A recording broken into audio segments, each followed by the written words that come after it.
Halo teman-teman, selamat datang di channel Playtech. Di video kali ini kita akan membahas mengenai bagaimana caranya mengedit kolom yang sudah kita buat di video sebelumnya.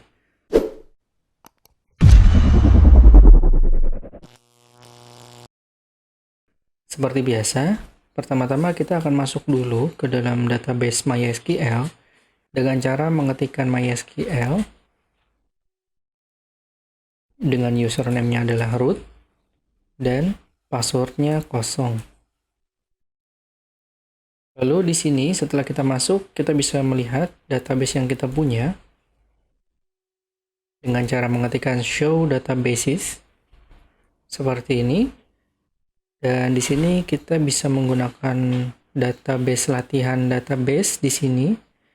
Jadi kita akan langsung menggunakannya dengan menggunakan use di sini. Latihan underscore database. Seperti ini. Setelah kita sudah mengganti, kita bisa melihat daftar tabel yang ada di dalam latihan database ini dengan cara menggunakan show tables. Dan di dalam sini ada folder, ada tabel siswa maksud saya.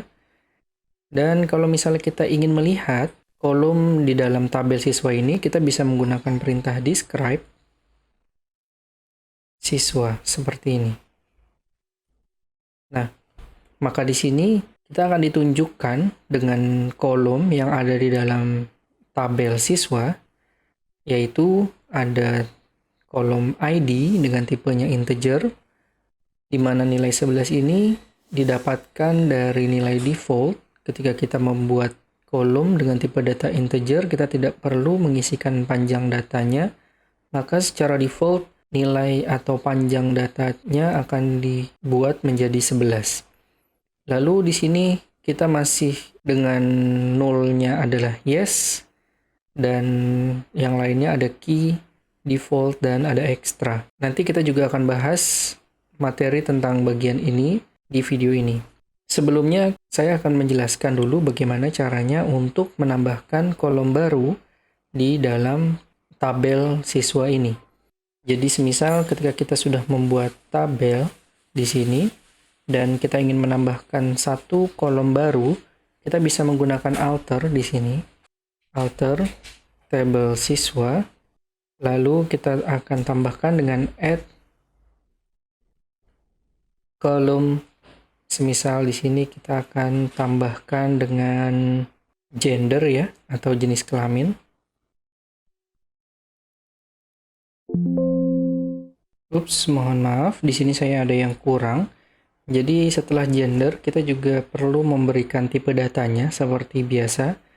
Semisal di sini kita berikan dulu varchar dengan panjangnya adalah 255 seperti ini, dan kita enter.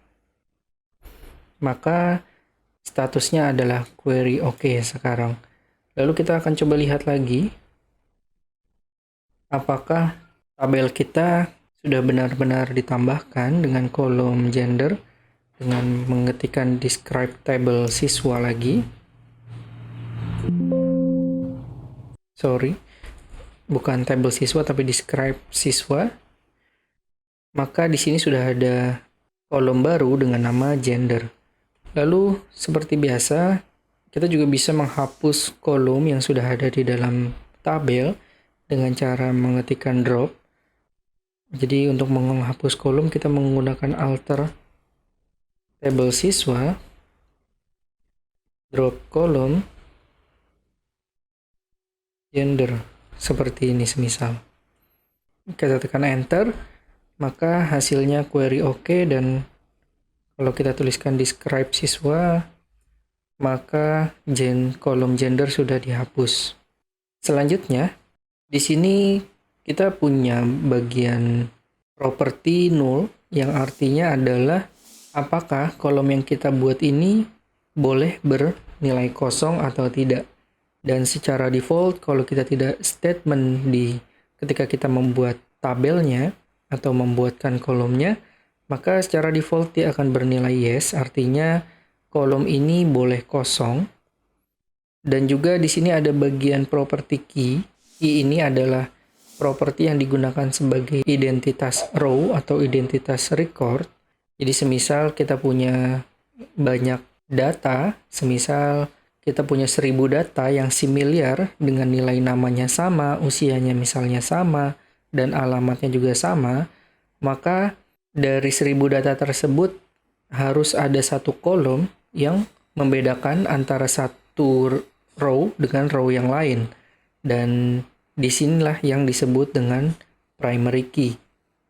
Lalu juga di sini ada nilai default, di mana ketika misalnya kita tidak memberikan nilai ketika menginsert data, maka default value-nya akan diarahkan ke nilai apa. Dan yang ekstra ini adalah properti lainnya yang ditambahkan di kolom tersebut. Bagian yang paling penting adalah kita harus mendefinisikan primary key pada tabel kita. Jadi di sini untuk membuat primary key kita bisa menggunakan perintah primary key. Jadi di sini kita bisa rapihkan dulu command line kita dengan cara mengetikkan backslash, tanda seru dan cls seperti ini. Untuk mendefinisikan kolom ID menjadi sebuah primary key, di sini kita bisa menggunakan alter table. Tentunya kita akan mengubah tabel siswa dan kita bisa tekan enter untuk ganti baris. Jadi semisal teman-teman punya kode yang panjang, teman-teman bisa menekan enter sebelum menggunakan titik koma supaya di sini kita membuat baris baru tapi tidak mengakhiri dari perintah yang kita buat. Di sini kita akan menggunakan alter table siswa, lalu kita akan ketikkan modify untuk memodifikasi kolom yang kita inginkan. Di sini saya akan menggunakan modify ID dengan nilainya yaitu tetap integer, dan di sini modifikasinya adalah pertama not null yang artinya adalah tidak boleh kosong. Lalu juga di sini saya menambahkan auto increment supaya nanti ketika ada penambahan data baru, maka secara otomatis MySQL akan memberikan nilai ID ini dengan auto increment. Lalu tentunya kita tambahkan primary key supaya si kolom ID ini menjadi primary key. Kita berikan titik koma dan kita tekan enter, maka query OK, zero row affected, artinya perintah kita sudah berhasil dijalankan. Dan kita akan coba lihat lagi dengan describe siswa seperti ini. Kita tekan enter. Dan seperti teman-teman bisa lihat, di sini untuk field ID tipenya tetap integer dan nilai nullnya itu sekarang bernilai 0, artinya ID ini wajib diisi, tidak boleh kosong.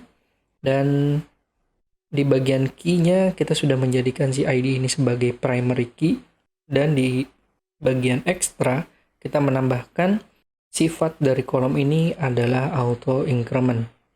Mungkin sekian dulu video kali ini. Nanti di video selanjutnya kita akan mencoba untuk menambahkan data ke dalam tabel kita sesuai dengan format yang sudah kita buat di sini.